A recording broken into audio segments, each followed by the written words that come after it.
Welcome to Sports Talk with Steve Jones, the daily talk show with the voice of Penn State football and men's basketball. You never know what special guest may stop on by any given day. Now here's the man of the hour, Mr. Steve Jones. A lot of drama last night.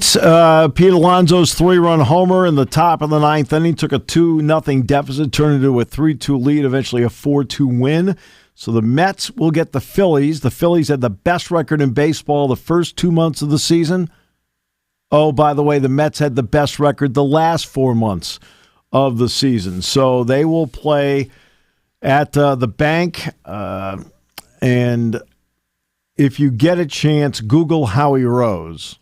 Oh, my God. That was incredible. That is, Dick Girardi sent it to me. It's one of the best calls I've ever heard in my life by anybody. Start to finish, and then after he had everything, everything, like 20 seconds of perfection. I mean, it was an absolute Hall of Fame call by Howie Rose, and maybe one day he'll get the Ford Frick Award, but it was just it's what you teach your class to do, and he did it in real time. So the Mets now get the Phillies. The Phillies did not want the Mets. I don't care what they say. They wanted the Brewers because the Mets are a problem. Yeah. Just like the Dodgers were hoping the Braves would win. They didn't want the Padres. The Padres are a problem. Right? The Yankees got the Royals. I think that's who they wanted. The Royals will still win the series. But, I mean, they've got the best player. And Bobby Wood has had more clutch postseason hits than Aaron Judge. He's only been in one postseason. And then Cleveland has the Detroit Tigers. The Tigers are a problem. The hottest team in baseball. They're a problem. They're a problem. And Alyssa Francona's dad, Alyssa's here at Penn State, her dad's going to go back and manage again. Terry Francona's going to manage the Reds. It's a fun team to be a part of now. It's a team that's at least going up, an upward trajectory. As opposed to anybody else in that division you want to compare them to? Or we don't talk about Pittsburgh. It's unreal. But I you know what? Rob Smith, who's on the football staff, is one of the getting to know him's been so much fun for me. The two of us have a lot of fun. And he is a diehard Pirates fan. He loves the Pirates. And it's just like that's a guy I feel for. I mean, Jeff Brown here in our station is a diehard Pirates fan. I feel for those people. Yeah. I do. Tough life. Right? Jerry's only roots for Jerry. Oof. Oh, jeez. Starting off hot with the firing shots here, Steve.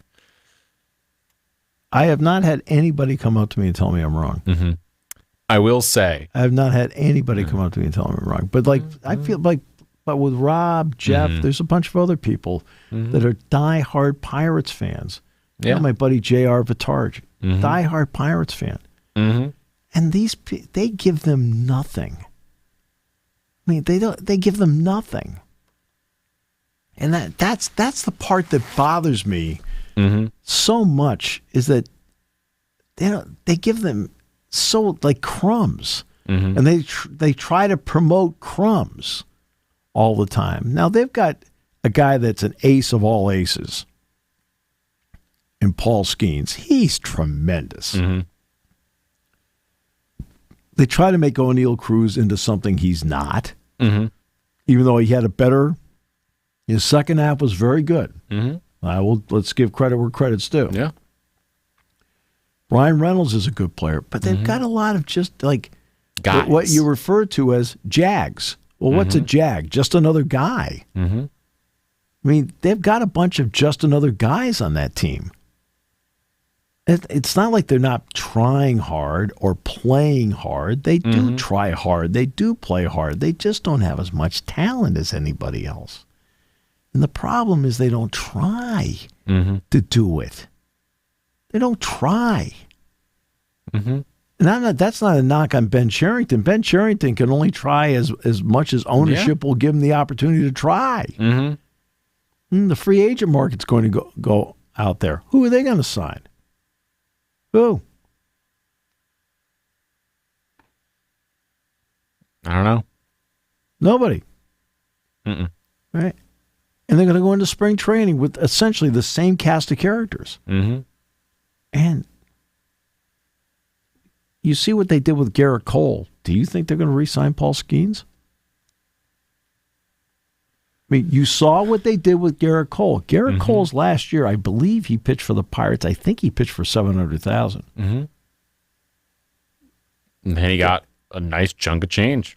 Well, he did, but anything. Okay? The Pirates did not try to keep him. I mean, seriously, did not. Yeah. They didn't sign him to any kind of long-term deal early on, an arbitration deal, none of that stuff. You think they're going to be able to keep Skeens? If they treated Garrett Cole that way, who's very much the same kind of pitcher, first overall pick in the draft, power pitcher, the whole deal, right? Yeah. Right? Pitched well for them in the playoffs. Right? What are they going to do with this guy? They're not going to, one would venture to guess that when the time comes, they're not going to keep him. That's okay. For the fan base, that's wrong. Yeah. That's wrong. You can't, okay?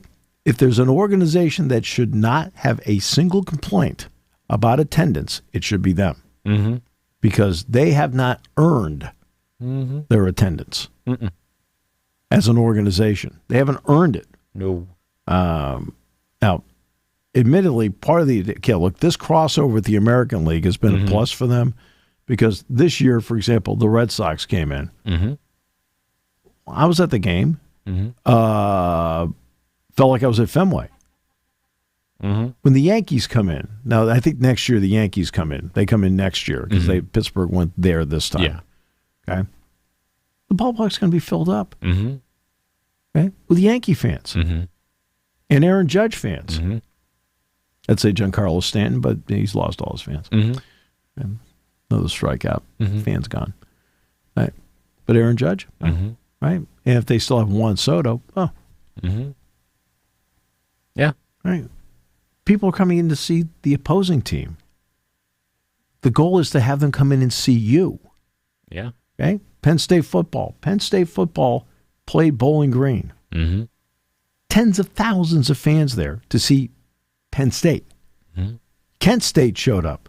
Tens of thousands of fans there to see Penn State. Illinois showed up. Okay? Tens of thousands of fans there to see Penn State. Okay? They weren't there to see Illinois. No. Okay? There are going to be tens of thousands of fans tomorrow to come see Penn State. Sure, there's a curiosity about UCLA, and the time of the year is great, the whole deal. But, okay, now when Ohio State comes in, now you're going in, you got tens of thousands of fans going in to see it. The fight. The fight. All right? Okay? Pirates, a lot of their attendance is based on who is there. Cubs are in town. Cardinals are in town. The Yankees are in town. Dodgers are in town. I want to see Ohtani. I want to, Now, that's going to be a draw anywhere, but it affects their attendance. Yeah. Right? Pirate fans, the ones that show up all the time have the season tickets. They're not there to see the other team. They're there to see the Pirates. Yeah. Right? And it's really cool that they get to see Ohtani too. Okay? Yeah. Right? But the season ticket, the diehards, oh my, I feel awful for them. Because they throw their hearts and souls into rooting for this team and just hoping that they have hope. And it gets ripped away from them every single time they get it. It just feels like Lucy pulling the ball away from Charlie Brown, the football. Yeah. And they love the team. Jeff Brown loves the Pirates. Rob Smith loves the Pirates. And they're not the only ones. Oh, yeah. There are tons of Pirate fans. There's a lot of Philly fans up here. All right. And the Phillies, to their credit, keep themselves relevant all the time. They signed Harper, right? They made other acquisitions along the way. They picked up Kyle Schwarber, right? They've made deals. They've got, they picked up Zach Wheeler. They've got Aaron Nola. A lot of debate was Nola should start the second game. He should. I'd pitch Nola in the second game. I know down the stretch, I'd still pitch him in the second game. He's been good in that spot. All right, and that's going to be a rock fight between those two teams. It's going to be a rock fight. Yeah. Lost in everything last night. Lindor, who was great down the stretch. All right, I think he led with a walk. But what was lost in the whole thing was Nimmo's hit. Yeah. When Nimmo got the base hit, and it's first and third, now you're like, Alonso's coming to the plate. And you're not thinking Alonso's going to hit a home run. He's capable of it. But, he can drive in a run here. Right? And then, after he homered, then the base hit, the stolen base, he got kicked in the head. Fans are booing. He got kicked in the head. That's why they had to stop the game. And then he scored in the base hit. And it makes it 4-2. They win the game. Diaz pitched great for them last night. When they needed Diaz to come in and pitch, he did. Yeah. May I make a note on Devin Williams, by the way? I don't know if you saw this part. He was tipping his pitches. Oh, I don't know.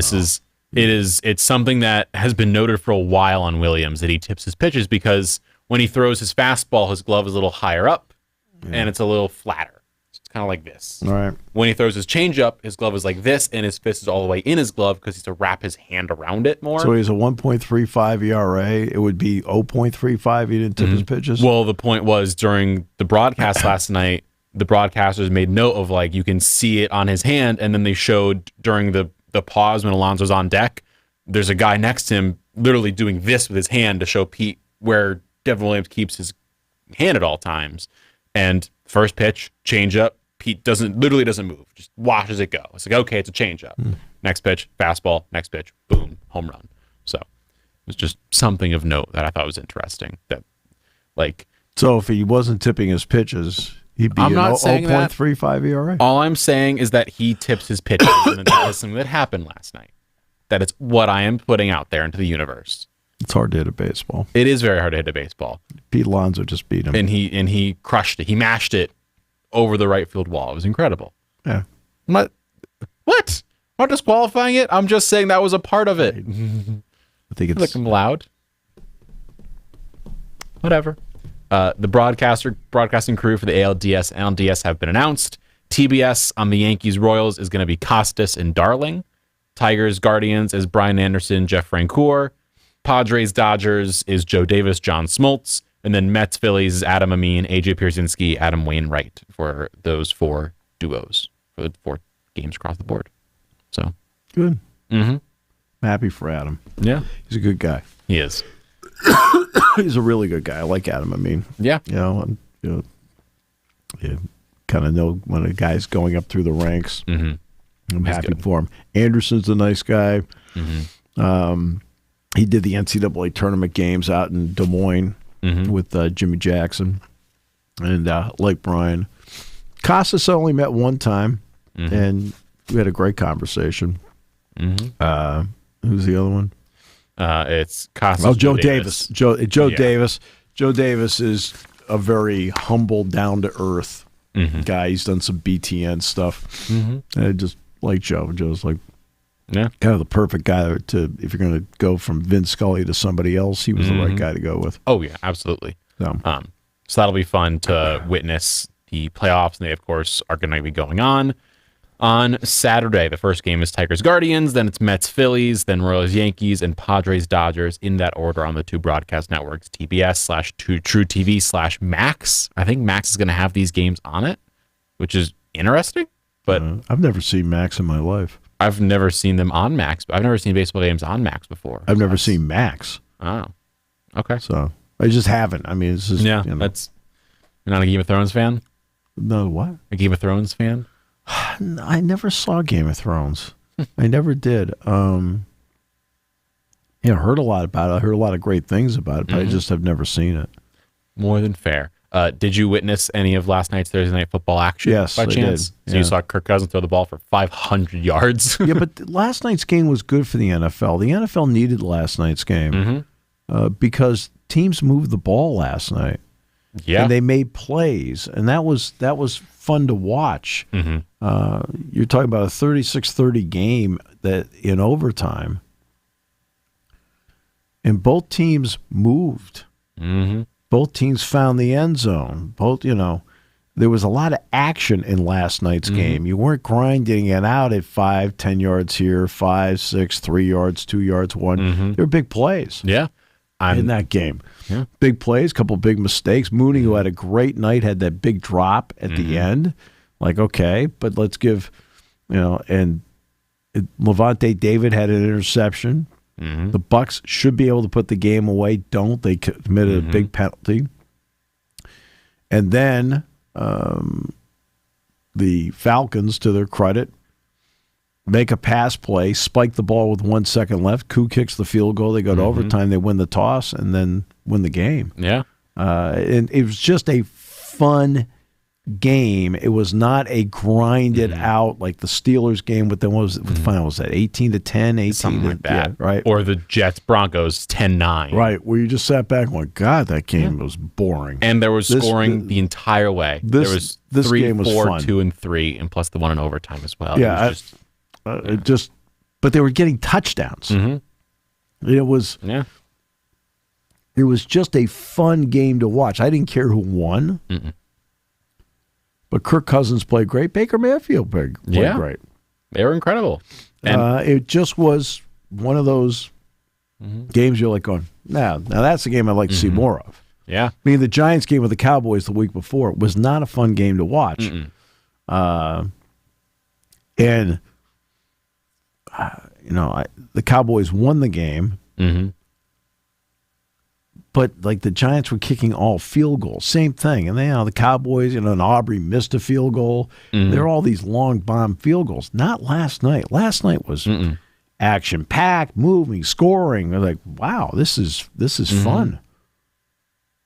Yeah, the kind of game you hope you want to see. Now tonight, Oregon's got Michigan State tonight, and then Oregon next week gets Ohio State. And also tonight, I think Cal plays Miami tonight. It is Miami is tomorrow. It's tomorrow, because and also they have and Virginia Tech Stanford's tomorrow too, right? Cal, they have the what's it called? ESPN's going to be at Cal. They've got Marshawn Lynch as their guest picker. So who else could you bring for Cal? It's got to be Marshawn. But why are you going there? They're their first ACC game, I think, is what they're going there for, which is ridiculous. Who cares? The other game tonight is top 25 team is Syracuse at UNLV.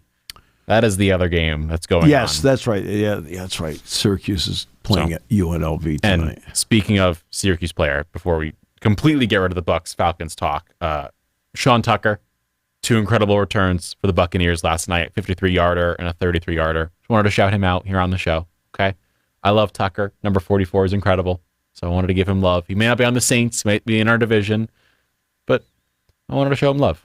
He gave me a lot of joy as a Syracuse fan. What? I can't show love to a player on an opposing team, Steve? I guess not. He's the first Syracuse guy to accomplish something since Donovan McNabb. Jeez, it's breaking my heart. The other games tomorrow. Before that, it was Jim Brown and Larry Zonka. Yeah. Floyd Little. Marvin Harrison. There's a bunch of good defensive players. You've got Zaire Franklin. Andre Cisco is playing for the Jaguars. Matthew Bergeron, I believe, is on the O-line for the Falcons. Yeah, these are all free agents. Okay, whatever. So tomorrow's games. Oh my God! I'm just kidding. Just busted my balls. Just having fun here. That's okay. The noon games tomorrow to go alongside the Penn State UCLA game, which we'll discuss in a moment. You've got number 9 Missouri against 25 Texas A&M in College Station. That should be a fun one on ABC. That's a really interesting game because it is. I'm not sure which Texas A&M team shows up, and you're not sure which Missouri team shows up. I mean, that's interesting. And as things stand, Texas A&M is favored per odds makers, whatever you want to put on that. Louisville, 22nd, has SMU coming to town. That is the only other ranked game going on in the noon slate. Smooth. Yeah. You've got... That's an ACC game. Mm-hmm. It is. You've got, you mentioned Iowa, Ohio State. Auburn, Georgia is going on as well at 3:30. Ole Miss, South Carolina. Indiana is at Northwestern. Let's see if they can stay 5-0 or they go 6-0 after this one. Let's What? Let's give Indiana credit. Yeah. They just... I know. They're playing well. They're the only team in the Big Ten that has not been behind at all season. Mm-hmm. They're cruising right They now. haven't been behind one time. They're the only team in the Big Ten that they can say that. Mm-hmm. For the 4 o'clock kicks, you have Rutgers, Nebraska for Big Ten action. That's actually really interesting because Rutgers is playing well. They're not overwhelming, but they're undefeated. Monangai has been running the ball well. I think Calic Manis has thrown the ball decently. Their defense has been playing great. Nebraska needs a breakthrough game here somehow. And it's really weird to think that Rutgers could be their breakthrough game when 2 years ago you look at this game, oh, brother. Yeah. Maybe BTM would be like, do we have to carry it? Really? We're obligated? Okay. The game of the weird teams in the Big 12, West Virginia versus Oklahoma State. That one's going on at 4 o'clock. You have Bama, Vanderbilt at 4:15. And the night games, Clemson is down in Florida State, who is not going to have DJ Uiagalelei at quarterback, I believe, for this one. So they're now finally changing quarterback. Clemson. Clemson's 15th, and Florida State is going to be at home, and Doak Campbell. So that should be a game that goes on. It's on ESPN, so it's going to be televised. What time is that game? 7 o'clock. Oh. Yeah. Or you could tune into FS2 and watch the Ashton Genty show for Boise State, who are sitting 21st. Well, who are the night games? I mean, because when I get home, what can I watch? We're getting there. Clemson, Florida State. I'm like, we're getting there. Whatever. We've got Utah State, Boise State at 7. Yeah. Other ranked teams, Tennessee at Arkansas should be fun at 7:30 on ABC. That's a televised game there. Maybe. NBC Peacock's got Michigan, Washington, as you've already talked about. That I will watch. That is in Seattle as well. I will watch that. That's actually a really good game. So that's going to be your main televised. Because I want to see how Washington handles playing Michigan. And I want to see if they stop the game at some point and present like the ball if Orgy completes a pass. Oh my God. It has been a slaughter today from you. You keep going. Alongside that, have you seen him throw the ball? I don't know if I have, Steve. I think I've thrown the ball more than he has. Very rare does he throw it. Yeah. I think I've thrown the ball more than he has this season. He throws it out and misses Loveland. Right? Boy, that was a really well thrown ball. I'm sitting there like at home going, "What are you talking about? He missed him." Yeah. Well, you can't. I'm sorry. That was the analysis. I know. I'm sitting there going, "You have to be kidding me, really?" Yeah. I know. Drew Aller does that. The whole stadium's like, what is going on here?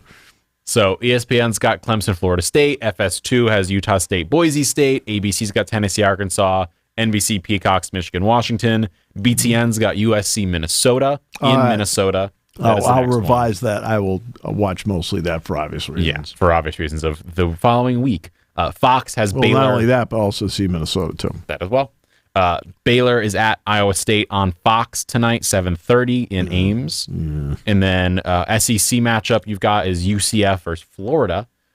And then the nightcap games. UCF in Florida? UCF at Florida, okay, so 7:45. that's a non-conference game. It's a non-con, but it's on the SEC network. Funky. That's great. Yeah, I know. The night games, you've got the likes of Duke, Georgia Tech.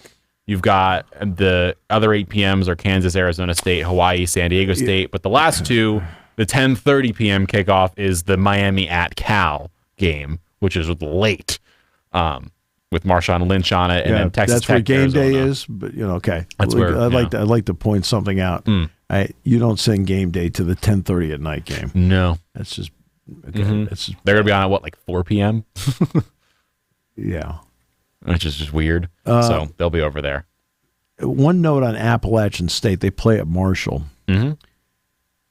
We all know about the unimaginable tragedy in North Carolina, South Carolina, Tennessee, Georgia, Florida. Mm-hmm. I hope I didn't miss a state here. And how awful it is, especially it seems to be in western North Carolina. Mm-hmm. Appalachian State canceled their game last week with Liberty. Mm-hmm. Appalachian State is going to play at Marshall. Appalachian State, in all likelihood, will not be playing a home game the rest of the season. Mm-hmm.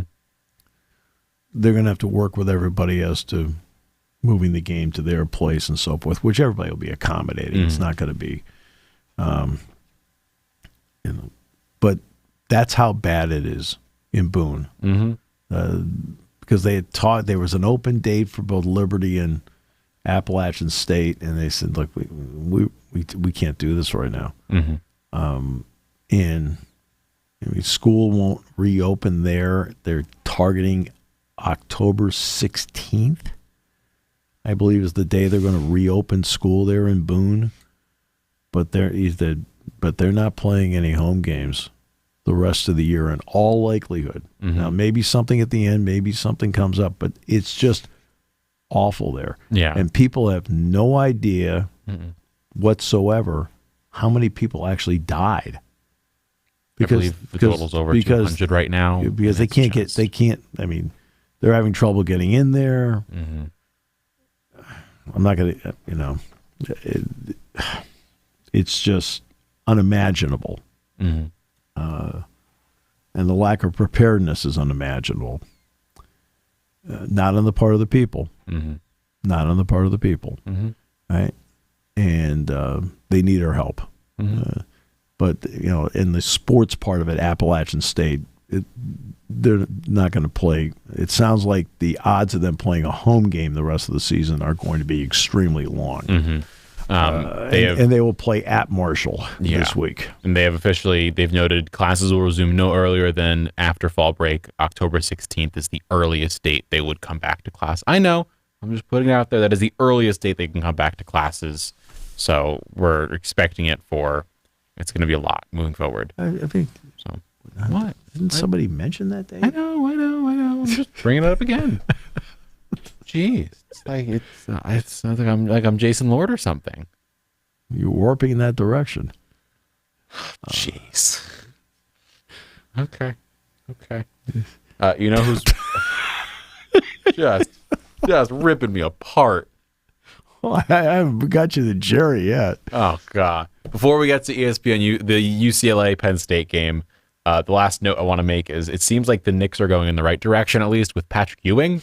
One Knicks legend isn't being banned from the stadium. It's a positive. What are they going to do with him? Ewing is going to be a basketball ambassador for the team and work alongside Tom Thibodeau in general. So at least we're going in the right direction and not banning Ewing too. Oakley was already banned first. Thankfully, Ewing's not being banned because, Dolan's a great human being, incredible human being. So wanted to bring that up. He speaks highly of you. I know he does. I attended Carmelo Anthony's first game as a Knick. Okay, I'm a for lifer over here. In terms of Penn State, UCLA, you're shaking your head at me. In terms of odds, I know you don't like it. I want to bring it up just for the listeners out there. Penn State is currently favored at minus 27.5, with the over under being 45.5 total points. Okay, so this gets brought up to me all the time. Mm-hmm. Do you think they can cover 19.5? Talk about Illinois. Mm. I'm like, going. I got the same thing this week. Like 20, think of 27. Mm-hmm. And I said 4 touchdowns. And I tell everybody, I don't care. I know. Because I'm just about can you win the game and get out of here? Yeah. I mean, I'm going to be, I'm the old-fashioned. It means nothing to me. I know it means something to you. Although Chris Wheeler, Wheels did the Phillies for 37 years. Wheels got a hold of me the other day, and he says, I'm still laughing over the Kent State thing. I said, what? He said, the end of the game. He says, when Perbula scored the touchdown. I said, you said, well, that's probably an important score to some people out there. Yeah. He says, and I know what you meant. Right? I know. Just bringing that up for those listening out there. Because I know some people do care about it, and so I want to bring it up. I know some people care about it, but that's your problem. I mean, you. No, I know. But that's your problem, okay? And it is your problem. Yeah. Don't look at me to tell you whether a team's 4 touchdowns better than another team. I'm trying to figure out what ways to win the game, and I've seen enough games how to lose. Right. Okay? Yeah. The margin is irrelevant to me. As long as it's a plus. Yeah, it's all Franklin cares about. As long as it's more than was 1 point or more, that's all he cares about. So, I mean, it's not that I don't understand the question, but that's your problem to figure out. Yeah. Okay? Hey, it's not my problem to figure out for you when you ask me, because it's not something I care about. To me, it's nothing. Okay? How does it finish? To me, every game is a blank slate. Right? Let's look at Ole Miss last week with Kentucky. The blank slate on homecoming, red hot team, hasn't been challenged by anybody. It's playing one of the least challenging schedules in the country, and they lost. Okay, who cares what the margin of error, what the odds makers said they were favored by? That's irrelevant. They lost. Yeah, you can't. I mean, sorry, but you're aiming for big stuff here. Now, was Ole Miss out of it? Of course not. Yeah, under the new system, one loss does not penalize you. There's no doubt about that. But that's all I'm thinking about in all this is, okay, keep winning. You're controlling your own destiny, the whole thing. I don't care if it's 27 or 7. I know. I just like bringing it up for the listeners. Well, no, and I appreciate that it's brought up, because there are people that are extremely interested in it. But I'm not going to sit here and tell people, oh, they'll definitely win by more than 27. I'm not, okay? That's wrong, because I'm not thinking that way. I'm thinking about... about what you're seeing on the field. Well, they've got athletes. They've got athletes on defense. They've got some guys banged up. I don't know which quarterback is playing. I mean, look, for Penn State, they've got a lot of tape on Garbers. They have no tape on Martin. They've had to go back to high school tape. He's only thrown, he's thrown 5 total passes this season. 5. 2 for 5, 12 yards. That's his career. 7. That's his career. Okay? I think 4 of them were in the Oregon game. Yeah. Right? They had to go back to get high school tape to see what he does. Right? Yeah. So, I mean, it's not as if you go in and look, I said it before the Kent State game. I said Penn State's the prohibitive favorite. I said it before the Bowling Green game. They're the prohibitive favorite. Okay? We all know they're a heavy favorite in this game. Okay, fine. But now you got to play. Yeah. Right? You got to play. Okay? Florida State was the heavy favorite over Boston College. Florida State win? No. Okay? Did Virginia Tech almost win last week at Miami? I mean, the games. Minnesota almost beat Michigan. Right. Yeah. Right. I mean, I give the odds makers all the credit in the world for their ability to set point spreads, and doggone, it's always right. I shouldn't say always. Many times it's in the neighborhood of that number, one way or the other by a few. They're in the ballpark, like a few points. And I've always found that to be remarkable, their ability to do that. Yeah. Ken Palm, who doesn't do it for odds, but will always put down scores on basketball. Yeah. It's remarkable, because you're with Dick and I, right? And Dick will say, hey, by the way, you see what Ken Palm has? He's got 71-66, and the final score would be like 70-65 or something like that. You're like going, really? To the point where the odds makers, I mean, Ken was starting to get a little concerned they were using his stuff. Yeah. And they think he's talked to them. I think some people were using his stuff, in terms of setting odds plus minus. But when you do what I do, you can't concern yourself with that. I know. And I mean that sincerely. You just can't concern yourself with that because it means something to you. I got it. Okay. I'll give you a story. Let's go back. Penn State's playing Michigan. I want to say it was 2008. And game's tied at 17. Quarterback goes back. Jared Odrick decks him in the end zone. It's a safety. Penn State's up 19-17. This sets off a run for Penn State. And Penn State, I think, in this game is a 23-point favorite or something like that. So Penn State's now they're really going. I mean, Michigan can't move the ball. Penn State's moving left and right. And then Penn State's driving downfield, stalls, kick a field goal. And it made it 22. 22-point lead.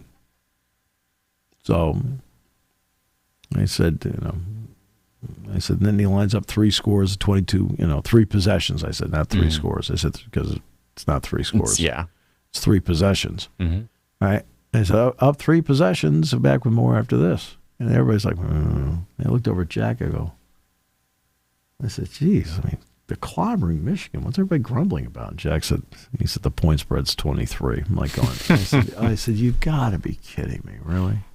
So the next series, Penn State gets a 3 and out. They punt. Penn State takes over at the 20, 21-yard line. I think it took over at the 19-yard line. Dump off a pass to Stephon Green. He goes 81 yards for a touchdown.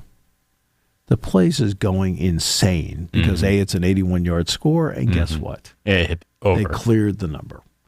Right? And it's like, now this is 2008. And I'm thinking to myself, it's not legal to bet in this state. All right? You do everything at that point. You're doing things offshore. There are other ways to get around it, whatever. And I was like, I know it's the world we live in. Right? And there are other people to go to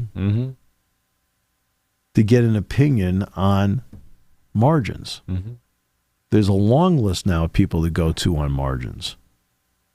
Right? They do a great job with it, just like there are people to go to on fantasy. Right? ESPN, in fact, SiriusXM has a fantasy channel. Right? Brent Musburger has the Visa network. Okay. Those are the people you go to for all that stuff. You want to go, you want to hear the game? You go to us. We do the game. I don't do the odds. You can listen to the game, by the way, on Big Country Legends, 103.7, 104.3, and 99.5, 107.5, The Bus this weekend. Like the plug. It's a good plug. I'm proud of that plug. It's live on 103.7 in the stadium, right? Yeah. Is that, okay. It's live, 103.7, 104.3 in the stadium. It's live. All right. And if you're watching at home on the TV, use the bus because they're delayed. It'll be just about it'll be like a second or two difference, I think. It's like just about the same as what TV is. It's within the margin of error. It's like a second or so. Yeah, don't do it in the stadium though. Because in the stadium, because I remember last year we didn't have the other options. Some person internally forced it the other way. For this game, that would be me. I know. All right. Because people come, hey, says, you guys are so far behind. I'm like, what do you mean we're behind? Well, going back to the game, what's happening this weekend? What are you looking for on the UCLA side of things? I know the players, you've got like Rico Flowers at receiver, TJ Harden's their running back. It's not as if they don't have talent. Harden's a good player. Keegan Jones is a good player. They've had trouble blocking for them. Yeah. They have not been able to run the ball effectively to this point. They're averaging 54 yards rushing per game. Now, some of that is sacks, but that doesn't account for the entire.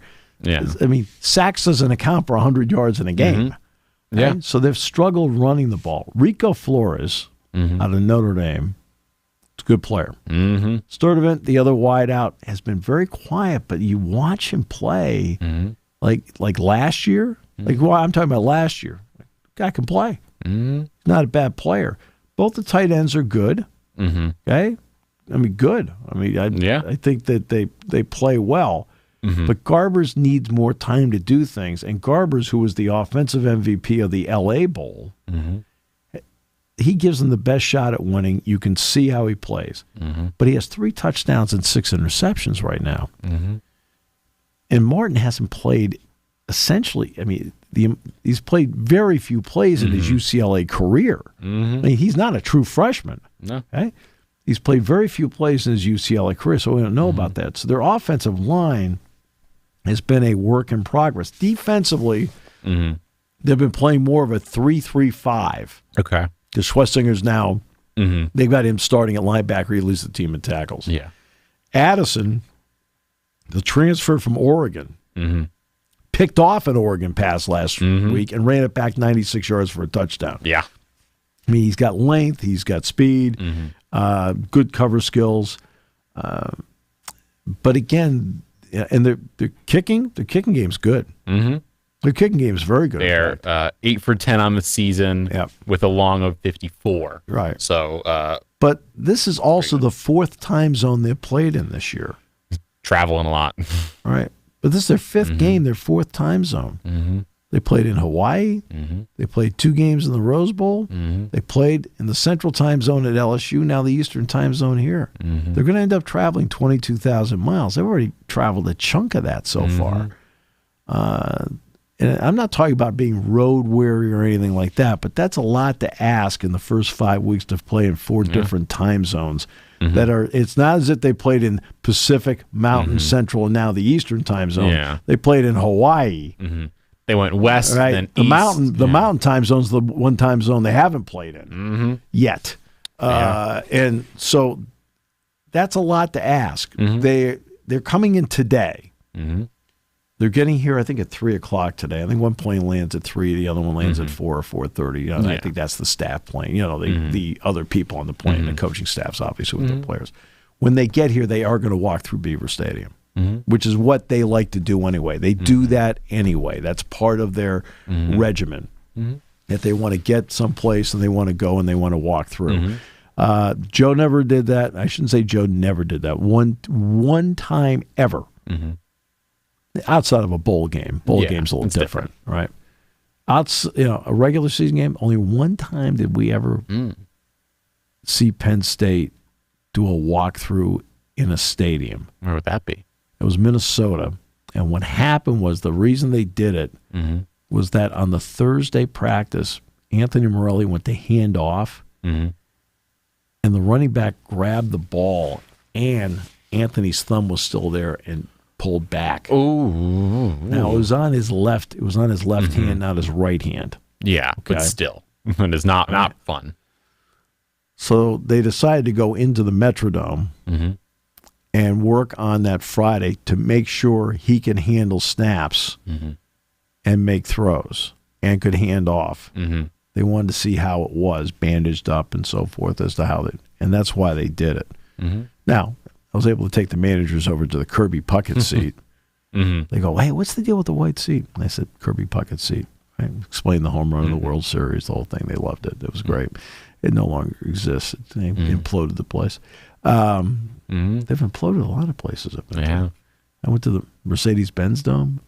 Jack and I were walking over to the World Congress Center. I said, this is where the Georgia Dome was. I said, I did a basketball game there once. I said, they're tearing down places I did games in.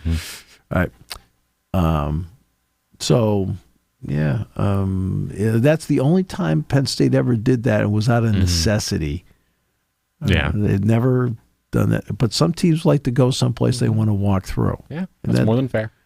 Oh, no, it's part of it's if a team wants to do that, great. That's fine. I mean, that's I'm just saying Penn State hasn't done it. Doesn't mean that. I mean, a lot of other schools do that, especially especially a place they have never been to before. I was going to say, it's their first time being in a new stadium, and it's also, of all stadiums, like, it's Beaver Stadium. That's like sure. That has a certain, right, like, but I'm sure they felt that way when we went to Tiger Stadium in Baton Rouge, too. Yeah. But, yeah, they wanted to walk through, see it, the whole thing. That's why I was mentioning earlier, show, I don't know, a month or two ago, about Mick Cronin, and UCLA would be a great Palestra opponent. but they would like, they're not scheduled to come here till next year. Mick would like to come here next year first, just so they can do a trip here. That way they've got it logged in the book as to how to do it. Yeah. Then they'll consider it. Because, believe it or not, the Palestra is not a wide open book on opponents. It's not. You can't sit there and go, hey, let's bring Northwestern to the Palestra. No. Okay, with all due respect to Chris. I mean, because Chris has done a great job, Chris Collins. All right. You can't just do it. Yeah, like you're bringing Illinois or Indiana in there this year, which is Indiana, a program with history, a blue blood level program in college basketball, and they're also going to be a strong team this season. They've done it with Michigan. They've done it with Iowa. Now remember, Frank McCaffrey's a Philly guy, so there's your connection right there. See, they could have done it with Wisconsin if Bo Ryan had stayed as the head coach, because Bo would have done it at a heartbeat, and Bo. This last few years, they were playing at a high level. But I don't think you could do it with Wisconsin now. You couldn't do it with Minnesota. You couldn't do it with Nebraska. There's a bunch of teams you can't do this. You definitely can't do it with Rutgers or Maryland. It's pretty much a home game for them. Right. I mean, that's so you don't want to, so that's got a different issue to it. You can't really do it with Washington or Oregon. USC's debatable. UCLA, you absolutely can do it with. I mean, getting them in there, it's that's still UCLA. Right. But again, they prefer to come here first, which I think is a smart move by them. Very smart. And just like I think it's a smart move for them to walk through the stadium and go, wow, okay, so this is what it is, huh? Yeah. Okay. So right. I mean, it's just like I'll bet. I shouldn't say. My guess is that when Indiana went out there. And who was their other home guy? Oregon. Well, Oregon probably didn't have to. In terms of the UCLA schedule so far? Yeah, but Indiana and Oregon. Yeah, but I'm saying Oregon probably wouldn't have to. They play they play at the Rose Bowl every other year. Yeah. All right, because of the Pac-12 thing. But Indiana, it's the first time I've ever been there. Yeah. I mean, they haven't been in the Rose Bowl since 1967. I texted Don Fisher the morning of the game. And I said, Don, 52 years. I'm thrilled you finally get a chance to do a game there. All right. I was happy for them. Not only that, they played great. But my guess would be Indiana may have walked through the day before. It's just a guess because they never, you've never seen it. You might as well get it out of your system. The shock, I'm here. I remember when Penn State, and basketball is a little different. I mean, because you always have shoot-arounds and so forth.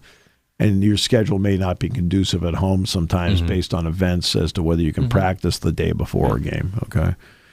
I'll never forget, Bruce brought in Penn State the first time they played at Indiana for a Friday night practice. I'll never forget walking in with them. I mean, I'd never been in the building anyway, but you know how phased I get by things. It's like, like, okay, we're here, let's play. And I remember all the players looking at the banners. I thought, oh my God, they're dead. Seriously, I thought that. Yeah. I said, they're dead. Next day, lost by 48. Rough. 1 month later, double overtime in Rec Hall. A game that they won. That's one that of all the games, there's certain games like, talk about certain things, but that game was taken from them. That was taken from them. I mean, bad call. Inexplicable call, but that's that's water under the bridge. But UCLA. But I'm saying that's what UCLA coming in walking through. You got to walk through and go, okay. I mean, I know what the Rose Bowl. I mean, go out there. I mean, the players walk through, right? Every time I've been out there, the players have done a walkthrough because, again, it is what it is. Now the Coliseum, no. When they will go to the Coliseum and. Right, they're not. Even though they're out there on Friday, they're not going to work out in the Coliseum. They're going to go someplace else. UCLA, they've got athletes. This is not an unathletic team. You want to talk about a team that looks the part? I mean, you watch them out there; they look the part. But they, so far to this point, all the parts haven't fit together, including how they've been coached to this point. Like the coaches are still trying to get a feel for personnel.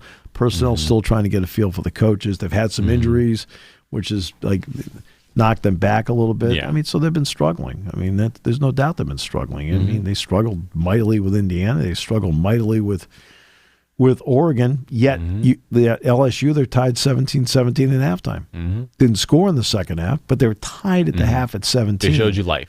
Right? And they barely got by Hawaii, which is not really that good. But the LSU game is the one where you sit back and go, okay, if the first half team shows up tomorrow, okay. See, that's why I don't get into what numbers are. On the Penn State side of things, going into this game, injuries James talked about on Monday. I believe Cam Wallace is out long term. Yes. Which is not fun. Yes. But I believe everyone else should be back, if I'm not mistaken, in terms of players who went out last game. Does that include Kimber? I missed that part, so I wanted to check. Yeah. Because he was the one. Okay. I mean, James didn't talk about anybody else. So. Yeah. Because I know he brought up the eye-poking stuff, which is a whole other deal. I looked over at him. I said, isn't that hands of the face? He looks at me and goes, probably right about that. Just a little bit. Yeah, just thought I'd mention it. So Penn State should be going in pretty healthy. Yeah. You've got a good team across the board. Abdul Carter played really well last week. I'd love to see what he does, especially against, as we mentioned, an O-line that hasn't done too well for UCLA in protection. Well, him, Zane Durant, Denai Dennis Sutton. I'll say that Denai Dennis Sutton has quietly been playing very, very well. Okay, don't be one of those. Oh, he only has just okay, fine. Yeah. Watch the games. Okay.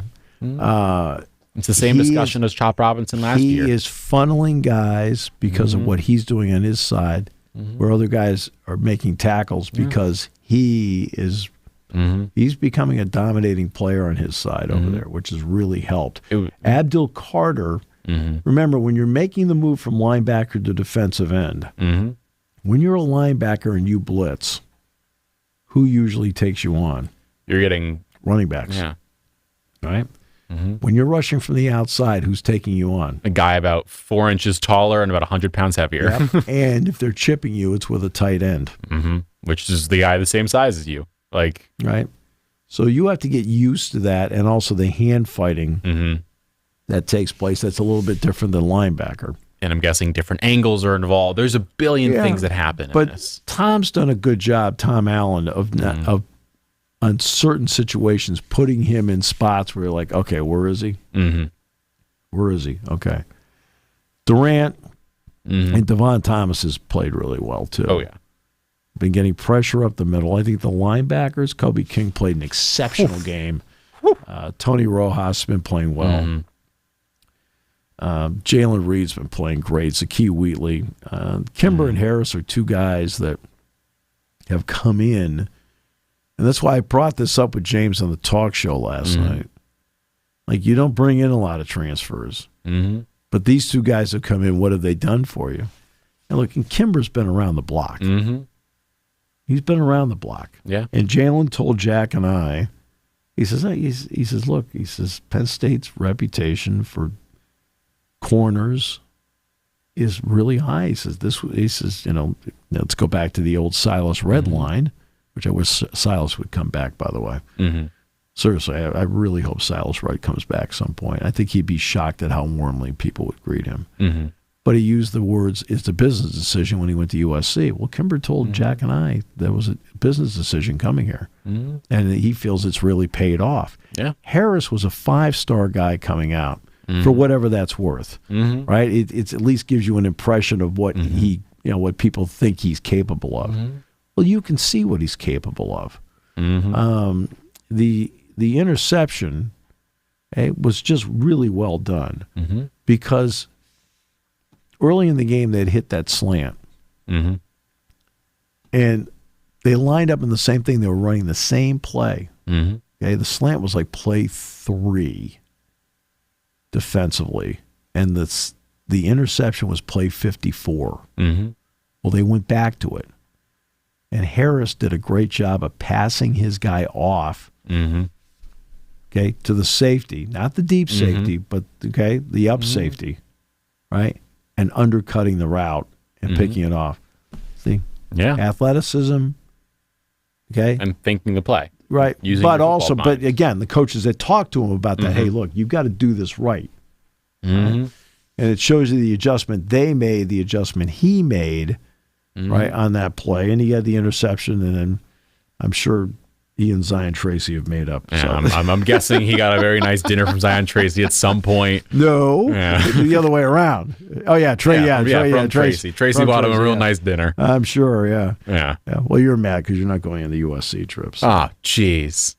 I made reservations at Mastro's. That's okay. Right? That's okay. Seafood Tower. I had a couple incredible steak dinners in Minneapolis. I was a happy camper. That's true, you did. Do you And know what two. games you're going on yet? I do know what games are going on. Where are you going?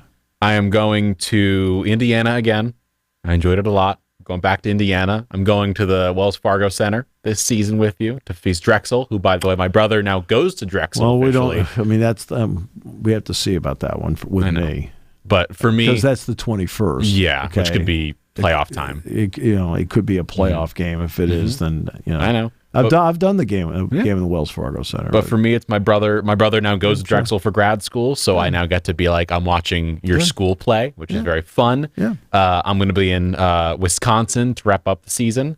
You'll like that trip. I will like Madison that trip. Madison's really a cool place to go to. Madison being a cool place to go to is good to know. And there is one more trip. I am trying to remember if I believe it's Illinois. I think I'm going to Champaign. I believe. We'll stay in the hotel and eat in the restaurant. Well, regardless, I had a very fun trip. Actually, Yeah. you know what? I found a steak place there. Hamilton Walker's, Okay. which I took everybody out to last year. Mm-hmm. So I actually did find a steak place there that, in the end, I was very happy with. You were pleased. Yes, I mean, someone had to sit at Houlihan's the entire time. Mm-hmm. Well, it'll be a very fun traveling trip. Yeah, I guess. that's a Thursday game, right? Yeah. Thursday, the 8th of January, Something like that. Yeah. So it'll be a fun week and a fun season of traveling, which of course starts in 1 month's time when the first home game happens here at the BJC. So we got a little time for that, and of course this weekend you can listen to this man here broadcast the UCLA versus Penn State game. Yeah. You'll be on the air, I believe, 10:30, and you'll be off the air around 4:30. And for some fans, Penn State will start out 27-0 and see if Of they course, can. they need a half point. They need that 1 point to clear the over. And you'll be on there, and I'll be on post game with your favorite person in the world, Jason Lord. Okay. Uh-huh. I've tried over the years to talk with him. Of course. Hey, he still gets confused when I ask him whether the ball is stuffed or inflated. And it's just, it just doesn't inspire a lot of post-game analytical confidence. Disrespecting my co-host. I'm hurt. I'm really hurt, I Steve. didn't disrespect you.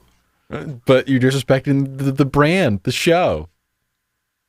We go, I bring the analytical, he brings the knowledge of the game. Just ask him that one simple question. What, is it stuffed or inflated? Yes. I can do so. Thank you for listening to Sports Talk with Steve Jones, a 7 Mountain Media production. Come back at 11 every weekday for analysis of the latest happening in the sports landscape. From college football to European soccer, Steve and Kyle cover it all on Sports Talk with